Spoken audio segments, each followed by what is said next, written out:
one of the things he sent was like this chat, and it was between two men, and both of them had a relationship with me at some point. Again, this is all with this fake person pretending to be me. And so they were going back and forth because they were upset that I hadn't responded to them.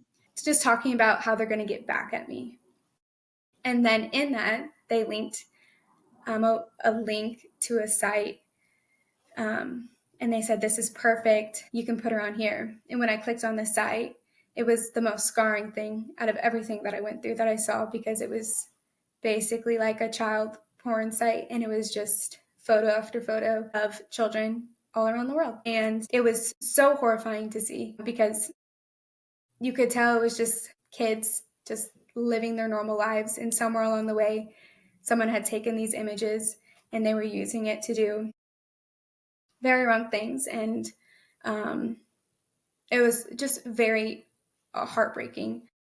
And so I think obviously there was a page there that was specifically dedicated to me and my best friend. And they, in the top, had this whole column about would you rather. So it's like, would you rather stalk them, harass them, rape them?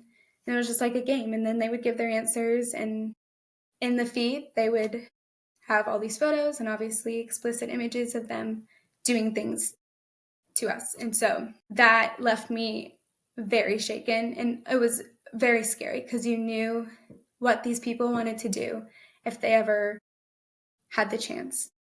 And so one of the things, though, in the thread, going back and forth, one of the guys had made some deepfakes, and the other guy was like, you need to post these on the thread. And I'll read this. He said, I don't care if her life is beeped. I bet if you add these, the activity of that thread would explode, and there'd be hundreds of perverts wanting to beep her pics and beep on them and fake them and say horrible things. When I find her, I'll send a link to her and destroy her internally. And that's just like a small portion of this conversation.